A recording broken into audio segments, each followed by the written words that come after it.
Fala pessoal, como é que vocês estão? Eu tô aqui para mostrar quais são as duas ações da minha carteira de investimento que mais estão enchendo meu bolso de dinheiro nos últimos meses. Inclusive uma delas eu tô com mais de 60% de lucro e eu vou fazer uma análise rápida nessas duas ações para poder dar algumas dicas de como que eu analiso essas empresas, pegando alguns indicadores de análise fundamentalista, não para ser uma recomendação de compra ou de venda, mas para poder dar um pouco de luz caso você esteja perdido nessa sopa de letrinhas, né? Não saiba muito bem por onde começar, tá bom? Então fique até o final desse vídeo que eu tenho certeza que você vai gostar.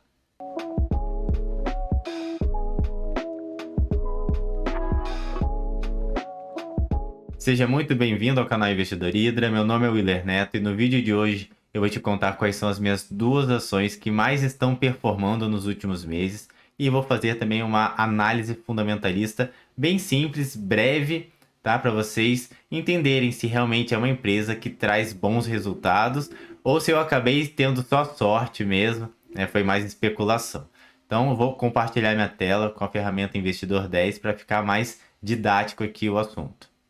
No vídeo anterior que eu tenho aqui no meu canal do YouTube, eu mostrei o desempenho da minha carteira de investimento como um todo. E vocês podem ver aqui de uma forma rápida que nos últimos meses de 2023 a rentabilidade acumulada aumentou bastante, ou seja, eu estou ganhando um dinheiro legal com alguns ativos e com certeza aqui estão alguns dos responsáveis, né? Nos últimos meses as minhas ações começaram a se valorizar bastante, sendo que duas delas tiveram destaque: VULC 3 e também EUCA 4, 64% e 47%. Olha só qual que é o meu preço médio aqui no VULC 4, 12 e já está em R$ 20. E também EUCA 4 paguei aqui em média R$ 8 e já está em 12. Eu vou começar analisando a VULC 3, Vulcabras. Se você já quiser pegar o seu caderninho, uma caneta para anotar algumas dicas, né? Quais são os indicadores que eu analiso, como que eu interpreto eles, tá? Que provavelmente pode te dar aí alguns insights.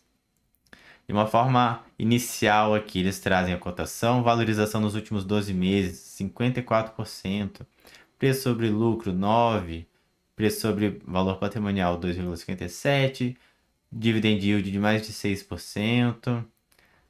Essa parte aqui não interessa muito no momento. Eu sei que quem está começando fica vendo, nossa, deixa eu ver se rendeu bastante, deixa eu começar a investir então, ou então, caiu bastante, se voltar para o preço anterior, eu vou ter não sei quanto por cento de rentabilidade, tá? Isso aqui, na análise fundamentalista, pouco importa, tá bom?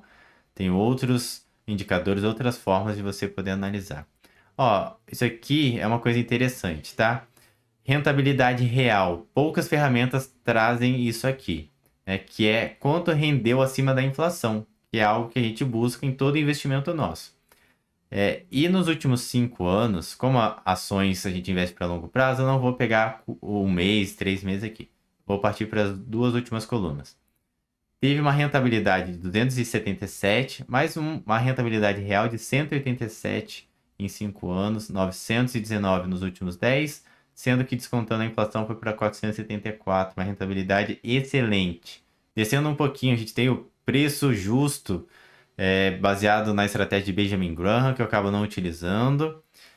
E mais para baixo tem vários indicadores que tem uma sopa de letrinha que facilmente você pode se perder nisso aqui. Primeiro, você tem que ter uma noção, pelo menos básica aí, de contabilidade, tá? E também tem aqui o ponto de interrogação para você ter um resuminho do que se trata. Preço sobre lucro, como que eu olho? E eu levo em conta assim, eu pego acima de 0, tá? Porque aí eu já excluo empresas que estão tendo prejuízo por causa desse Lzinho, que é de lucro, que às vezes você pega um preço sobre lucro negativo, que é justamente por causa do prejuízo que ela está dando. Acima de 0 e abaixo de 8, que foi uma régua que eu coloquei baseado na média da bolsa nos últimos anos. Eu acho que é um limite bem razoável, bem aceitável pela realidade que a gente tem aqui no Brasil. E eu gosto de analisar o histórico dela, individual mesmo, tá? Nem precisa comparar muito com o segmento ou o setor, porque eu prefiro olhar aqui qual que é a média que no caso é 11,42, vejo qual que é o preço sobre lucro atual.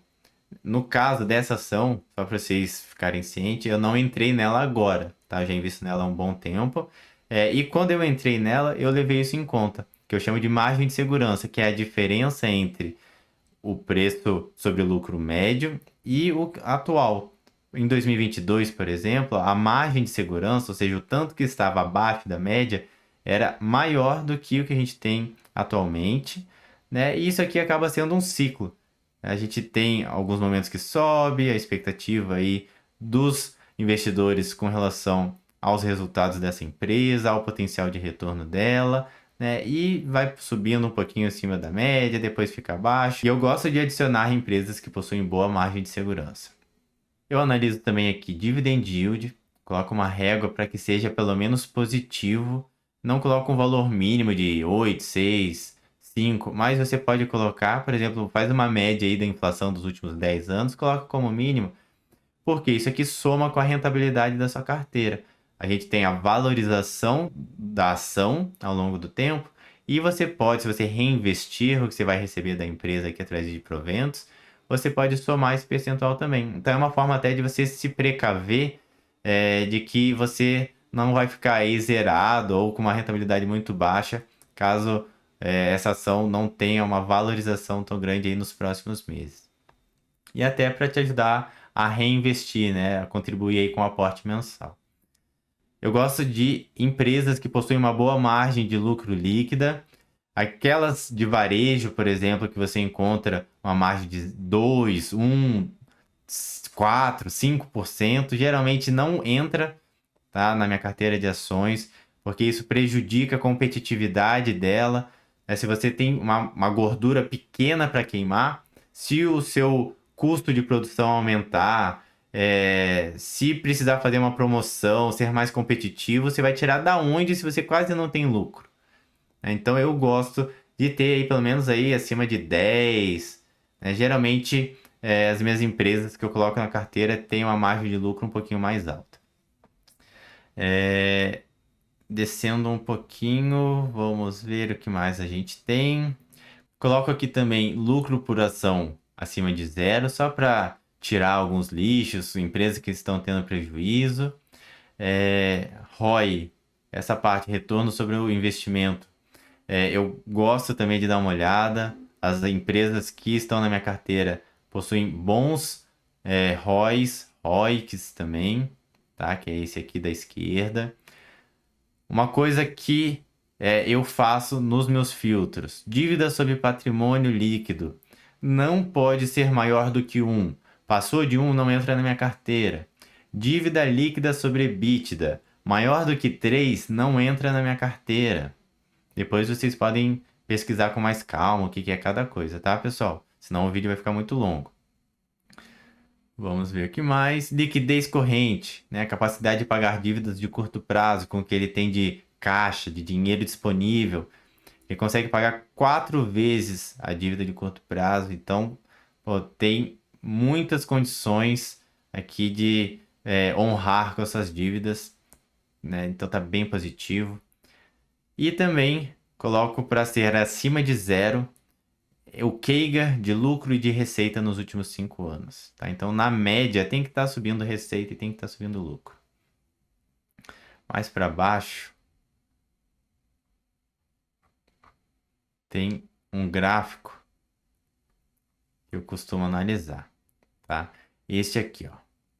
Eu gosto de ver se ao longo dos últimos anos a receita está aumentando. Não precisa ser de uma forma exatamente igual uma escadinha para cima, mas eu tenho que perceber que está conseguindo aumentar o mercado, né? Que tem gente procurando o serviço ou o produto dessa empresa, e você percebe que nos últimos anos tem crescido bastante. Em 2018, por exemplo, a gente tinha uma receita líquida de 1,2 bilhões, e nos últimos anos subiu tanto a receita, estão conseguindo vender tanto a mais, que já chegou a 2,7 bilhões, né? Mais do que dobrou a receita. Isso é lindo de ver.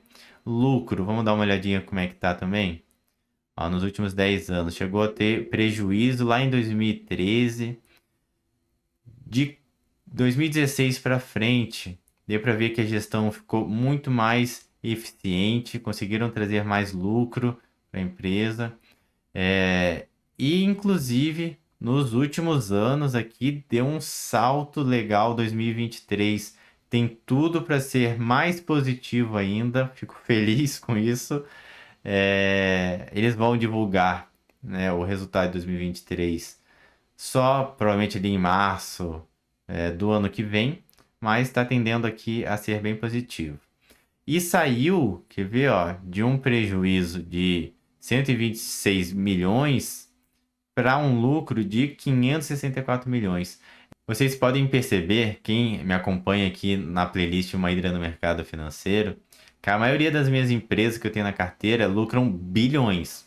Então essa aqui é uma das menores que eu tenho, tá? Mas é uma aposta que eu estou fazendo porque ela fez por merecer, ela passou por todos os meus critérios e eu sou muito criterioso. Então, se passou, tá aqui e espero que ela traga bons resultados nos próximos anos, tá?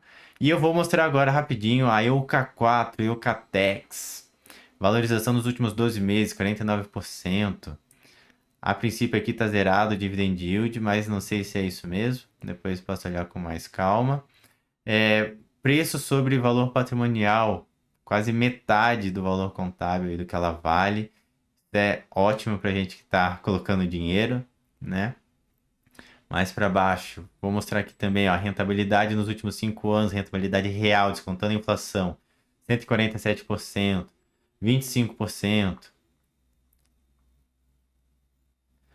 Preço sobre lucro, 4. Ah, Willer, 4 é muito, é pouco? Não é assim que vê. Vem aqui, ó, e dá uma olhadinha. Tem margem de segurança? Tá abaixo da média? Tá. Tá com 4,57 e a média é 8,94. Vamos ver mais algumas coisas. Margem líquida, 9,83%. Então tá próximo aí, né, daqueles valores que eu comentei, de 10, 15%. Geralmente fica beirando esses números. Deixa eu descer mais um pouquinho. Lucro por ação, a gente consegue, né, nessa redundância aqui, já perceber que ela está tendo lucro, né? Se tivesse negativo, a gente já sabia que tinha prejuízo. ROI de 12%, ROIC de 10%, dívida sobre patrimônio líquido abaixo de 1, menor do que 3, aqui é dívida líquida sobre EBITDA. Liquidez corrente acima de 1, também bateu. CAGR de receita, crescimento médio de receita e lucro, pô, tá lindo, inclusive de lucro tá bem alto. E para quem empreende, esse é um dos principais objetivos, você só cria uma empresa para dar lucro, né? E se ela tá aumentando os lucros nessa proporção aqui, os sócios ficam muito felizes. Vou mostrar esse gráfico aqui que eu não fiz no anterior, posso até voltar rapidinho, só a título de curiosidade.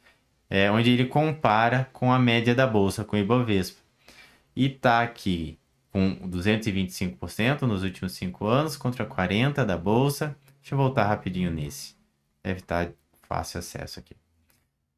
Ó, 227 contra 40. Tá? Então as duas estão tendo uma performance bem legal nos últimos anos. Descendo, vamos dar uma olhadinha no gráfico de receita. Vamos ver se eles estão conseguindo vender cada vez mais. Esse gráfico de receita, inclusive, está mais bonito do que da Vulcabras. Lá tinha alguns momentos que subiu, desceu, subiu, e depois nos últimos anos acabou subindo bastante. Essa aqui está praticamente uma escadinha crescente, né? Desde lá de 2013, ó, teve uma receita de 1,12 bilhões e já está em 2,64 bilhões também, mais do que dobrou. Vamos dar uma olhadinha no lucro. Lucro também, 2013, 88 milhões, já estamos com 259 milhões, também uma performance legal. 2021, inclusive, teve um pico aqui que chegou a 427 milhões de reais. Então, essas duas são as que mais estão performando na minha carteira de ações. Lembrando que não é uma recomendação de compra, de venda. Se você costuma fazer isso, investir porque viu qualquer influenciador, um colega do trabalho falando bem sobre algum ativo, sem fazer nenhuma análise, sem colocar os seus critérios, saiba que você vai se enrolar no futuro, tá? Por quê? Se essa ação cair, por exemplo, igual já caiu, inclusive esse ano, eu tenho os meus fundamentos, eu vou lá, decido se vou continuar investindo ou não, se vai sair da minha carteira. E você, às vezes, se não tiver esse embasamento que eu tenho, e com certeza não vai ter, porque eu não falei aqui todos os meus critérios, como eu chego nessa decisão, né, você vai se desesperar, vai se desfazer, ou eu vou tirar da minha carteira e você não vai ficar sabendo, tá? Então fiquem espertos, tá? Siga essa dica aí. Mais do que uma recomendação de compra que você vai receber de algum colega aí, se esforce em aprender, em estudar análise fundamentalista se você quiser escolher as suas próprias ações, tá? Se não quiser, achar que é difícil, complicado, invista num ETF, invista num fundo de gestão ativa ou saia fora, fique numa renda fixa ou outros ativos. E vou mostrar também, porque senão vocês ficam achando que só tem coisa boa aqui na minha carteira, todo mundo tá positivo, mas não. Tem duas ações que também estão negativas, SLCE na parte agrícola e também Unipar, que é uma das que inclusive tem ótimos resultados históricos, entrou com muito mérito na época que eu comecei a investir nela, e hoje em dia eu faço mais o rebalanceamento, analiso com uma certa frequência essas ações para ver se elas podem continuar fazendo parte da minha carteira, se eu tiro elas, se elas perderam fundamento. E por enquanto, elas continuam comigo. Inclusive hoje, nesta sexta-feira, dia 10/11/2023, fiz o rebalanceamento delas. Continuei investindo na minha carteira focada para a liberdade financeira. Então é isso, pessoal. Espero que vocês tenham gostado do conteúdo. Deixem aqui abaixo nos comentários se vocês investem em alguma dessas ações que eu tenho na carteira. Se por acaso vocês têm Vulcabras ou Eucatex também enchendo o bolso de vocês de dinheiro. E se gostou do conteúdo, não esquece de clicar em curtir, se inscrever no canal para não perder nenhum vídeo. Me siga no Instagram, porque lá eu faço postagens diárias sobre educação financeira e investimento. Muito obrigado pela sua presença até aqui e até a próxima.